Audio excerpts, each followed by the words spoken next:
Hey guys, welcome to the channel, or welcome back to the channel. We are the Mile High Property Brothers. Today, we're gonna get right into it and talk about the 5 things people get wrong about Colorado. That's right, guys. Let's jump right into it. You're gonna hear a lot, especially when you're moving to Colorado. You're gonna hear a lot of misconceptions, a lot of different things, but these are the 5 main that we think are most important, that we hear the most often, that we think you guys should. That's right. So let's start off with number 1, and that is expecting all of Colorado to be the mountains. That John Denver's full of man. All right, now not quite that bad, but just to give you guys some context, right? Like the mountains are probably, they cross 35% of the state when it comes from like our furthest the west. Entire state, up and down, north and south, the full North and south all the way. Yeah. But when it comes to like from the west side of our state all the way over we toward go. the east side, when we're going east to west, right? West to east, Yeah. you're probably looking at 30%, 35%. If you get 55 minutes away from Denver, like you can't even see the mountains. Yeah, It's that's just true. all open plains. It's true. Not as bad as Kansas. We're at elevation. You still have amazing looking clouds, things Yes. like that. But agreed, like you're not necessarily always right on top of them. Now, once you can see them, and you can see them for a lot further than you might think, you've got great views of the mountains. So if you're living in Southeast Aurora, if you're living out east anywhere, Bright, whatever it may be, like you have amazing views from north to south, maybe an hour in from the mountains. Definitely not all mountains. That's right. And that includes all of our metro city states. So for the most part, if you're looking for any standard neighborhood, standard city in the Denver metro area, which is going to cover basically Fort Collins all the way down to Colorado Springs, you're not living in the mountains. No. Right now, that's not a bad thing because mountain living has a whole other slew of issues that comes along with it, which we're going to cover later in this video. Correct. For the most part, guys, you're going to feel like you're living in just a normal city, with the exception of some weather differences. Good pro tip for you guys, for those of you that are looking to live within a normal metro city, but still feel more like you're living in the mountains, or at least close to them, you're definitely going to want to look at some places like Boulder, like Westside, Arvada, Golden specifically. Morrison is another great one, and then Castle Rock, and then even Sterling Ranch. Sterling Ranch is going to get you extremely close to the mountains without needing to take on everything that mountain living has to come with it. Sterling Ranch just kind of feels like that valley in between 2 main mountain ranges where like you can see them, you're tucked up in them. I don't know if you guys have been in the mountains before, but like that mountain break, right? Like right in between 2 major mountain sections. Great spot. All right, before we get to point number 2, we want to remind you that we have a relocation guide. So if you guys are curious what it likes to live in Colorado, wherever you're moving from, this thing has everything that you guys need when it comes to relocating. So you guys can either check the links in our bio, or you can text this number right now or call this number. We'll make sure that you guys get our relocation guide on hand, ready to go on your phone, 40 pages, everything you need to know. Click that link below. Let's get back to point number 2. Let's do it. I love this point because I've brought this up to this guy, because this guy actually went against this point on a video. It's record, it's recorded, thinking you don't need a winter car. That's right. That's right. No.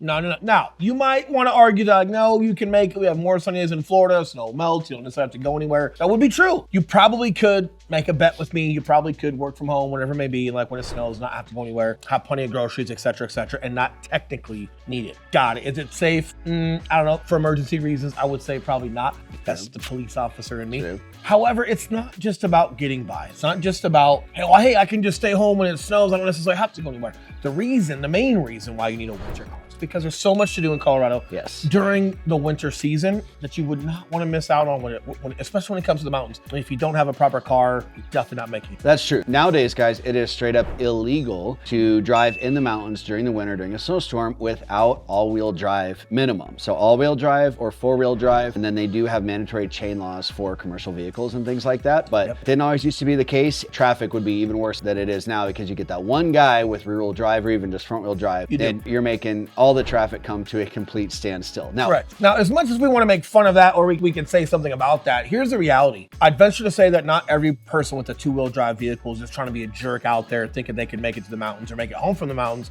with that silly car. A lot of times storms will come out of nowhere. You're literally coming from a certain level of elevation, and then you're getting right into the foothills and right into the mountains, and your climb up in the mountains is drastic. And if we get a cold climate mixed with snow, that will freeze over and have zero visibility really quick. And you can have someone that thinks they might be okay, and then halfway through their drive back down out of the mountains, like they're just not okay, or vice versa, they're just not okay, and it's too late by the time they think of it. So it's not just people being the jerk, having to go up there with a 2-wheel drive car. A lot of things are just unexpected, which is traditional with Colorado weather. It can just be Yep. very unexpected. Now, don't think that this is a prerequisite for you moving here. If you just have your two-wheel drive vehicle, you move here in the summertime so you don't have to drive it in the winter, but as soon as you possibly can, you will want to spring for a four-wheel drive or all-wheel drive. And if you do have that two-wheel drive vehicle, just make sure that you have really good tires on it to start. And between working from home and Uber Eats or something like that, you can probably get through a winter season, but you're definitely going to want to make that one of your top investments. Throw a ton of bricks in the back of that car. Yes, yeah, go ahead and do that. Bricks you build houses with. There we go. Bricks.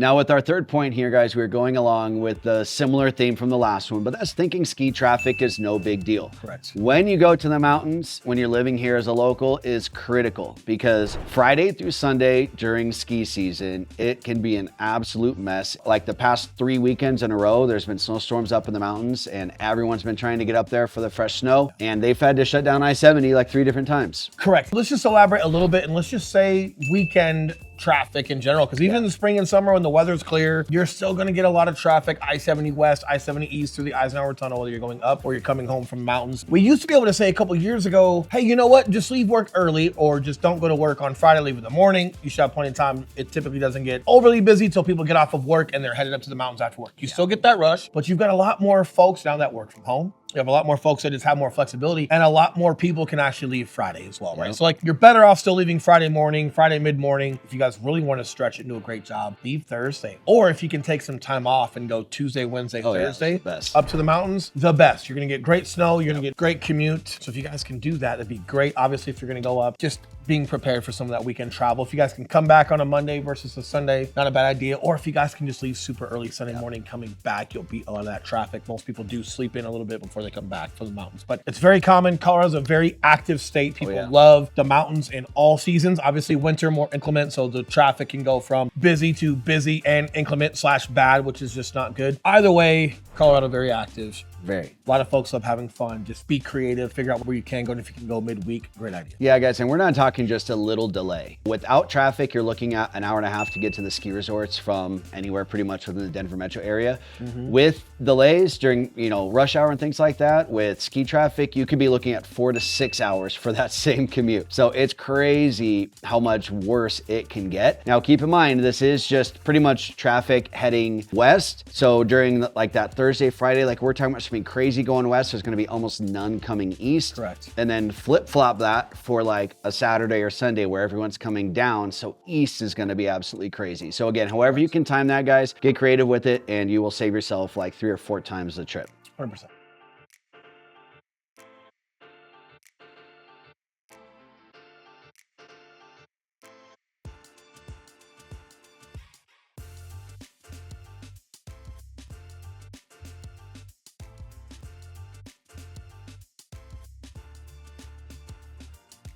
All right, moving into number 4, we kind of talked about this a little bit. I mentioned it a little bit here a couple minutes ago, but just not realizing how fast weather can change. That's right, and this is all year long. Oh, sun's out. Oh, babe, I'm gonna go mountain biking. Oh, well, that changed fast. Again, we do have 4 full seasons here, but each of those seasons can be unpredictable. And you'll have a heads up, like our weather team can kind of be on point, right? But you can't always rely on that. So it's always good to have layers, have some jackets or some hoodies in the car just in case you need them. Well, and just beyond that, I think sometimes even when we know it's gonna snow and the news is talking about it snowing, depending on like how fast the snow is coming down, that's the part that you just might not be able to anticipate. Yeah. Sometimes we can just get these wind gusts that come up, the snow hits at the same time the wind does. It's not necessarily sticking to the ground and creating a foot of snow, but you have 0 visibility. Yeah. Or we'll have extreme temperature drops, right? Where it's going from 45, 55 degrees and it gets down to like 13 and all that wet snow that's coming in, it's not creating a ton of like covering the ground snow, but it's enough to freeze over. Yeah. And now you have what's called black ice, and we get a lot of black ice in Colorado. Yeah. So when it comes to like just the weather changes, even if you know it's coming, you might not know like what type, and it can go from just a wet highway, a wet road to nope, that's frozen. It's gotten really cold, especially like as you guys are coming home. If you're coming home a little bit after rush hour traffic and there's not as many cars on the road, breaking that ice up and just keeping it wet, that's where it can get really dangerous, right? So like just be very careful anytime there's weather change. If you guys can bring coats and things like that, but it's more so again, leaning back into like an all-wheel drive vehicle. Having great tires on your vehicle. All weathers are great. A lot of folks just do snow in the wintertime, even better, but just some things to lean on the side of that precaution and just realize, right, like not everyone's from Colorado, not everybody's the best driver. I'm sure everybody has their trash talking in each shade of like what type of drivers are good drivers or not. The bottom line is just be prepared for anything. And the number one thing that we do see out here is just some folks, it's not that people are terrible driving in the snow. We rarely see that when it's covered and all the roads are covered in snow. Everyone's going slow. Everyone's doing their thing. That's not when things really pop off. It's that complacent time where you think it's wet and it's not. Yeah, exactly. Right. So it's time that you least think of it. So definitely be careful. Now, these weather changes aren't always negative, but they can still be uncomfortable. So again, it is so sunny out here. You may look at the weather report and it says 50 degrees, but then it gets to be 1, 2 o'clock and you're outside showing homes or looking at homes with Will and Eli, and it gets hot. It gets really hot and uncomfortable. The layers are really important. And again, you may look at the weather report, it says 50, but you're out looking at homes and it gets really hot. So having something you can shed is a great idea. 100%. All right, our last one for today is underestimating mountain living. That's right. Now, when we say mountain living, we mean something as simple as like living in Evergreen, where you're 30 minutes outside of Denver, but it's real mountain living. At elevation, hidden behind those trees, you got real things to deal with. And it's not just, oh, hey, it's the winter, right? You need a tractor for snow. Yeah. It's also understanding like fire hazards. Yep. And understanding that like certain trees can only be, so close together, especially at the top. So like maybe down at the base, your trees are fine. They're spread out as much as they should be. But at the top, they're all touching and they got to be trimmed. So branches have to get cut down and trimmed. And there's a lot of maintenance that prevent fire. And obviously, like if trees are touching at the top, then fires that come across will literally run right across that, which is a fire hazard, obviously, right? So whether you guys have crews coming out to do that or you're doing it yourself, there's just a lot more that you have to think about in addition to just, oh, there's a lot of snow up there, right? 100%. Yeah, there is. And also lot sizes. So the lot sizes get much bigger. It's not uncommon to have 5, 10, 15, even 20 acre lot sizes out there. So that does mean real land maintenance. You're liable for those things. So you have to have your acreage maintenance and things like that, especially like in Boulder County. We were up with one of our friends. We were actually doing some of that in Nederland, and the fire marshal came by just to check and make sure we were doing it appropriately. Or he told us not to do it. What were we? Fire Marshal Bill. Pipes, cigarettes, #1 cause of domestic fires. Let me show you something. Certainly.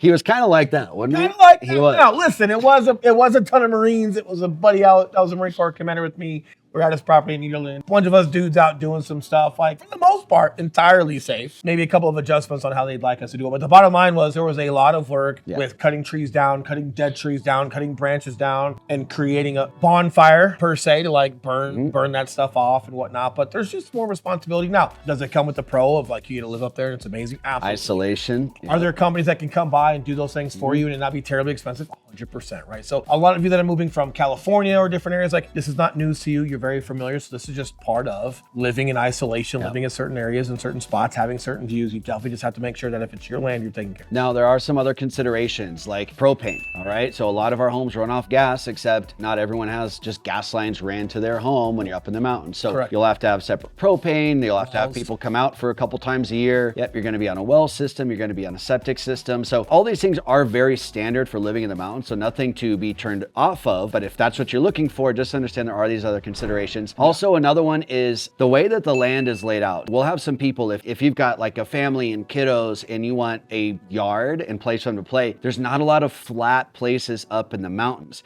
We've got a couple right now where they're looking for something like that. It's difficult because like even mountain flat, as we'll call it, is not very flat. You just got some slope to it and some different things between the valleys. Now, can you grab a tractor or have somebody come through and level something off for you and make an amazing little playground for pretty inexpensive? Absolutely you can. And most folks that are looking for spots, you can find that. What I would say is like, if you're the fair weather fan, right? If you're the fair weather mountain person like myself, right? Like we love going to the mountains. We love everything it has to offer. We're natives. But when it comes to myself and my wife and our 3 kids, zero interest on the maintenance, zero time for the maintenance and the commitment of what we'd be doing up there. So we'd rather go Airbnb it. We'd rather go to a family cabin and do our thing versus like as a living style be up there. So we like, for now with our kids, we like suburbia. We're in South Shore. We have an amazing town. We have 2 huge clubhouses. I think we're going to be showing you guys Southeast Aurora and some of these other new mega communities very soon. So stay tuned for those videos. But we're kind of like that fair weather family, right? Like we love going up and traveling and enjoying it. Some of you that are coming from out of state, you like the appeal and the look and the photos of what some things look like. You just don't necessarily know what it entails. But even if you end up not living there, there's so many different ways you guys could be up there every weekend, once a month, you name it, every season, and you can enjoy it without necessarily being responsible. All right, guys, there you have it. Everything you need to know when it comes to the top 5 things people don't get right when it comes to Colorado. We've got you our relocation guide. We reminded you of that at the beginning of the video. That number is still back up below. If you guys want the text guide, you can get your hands on that relocation guide, everything you need to know. Also licensed realtors here in the state of Colorado. We'd love to help you with those real estate needs. So whether it's that Relo guide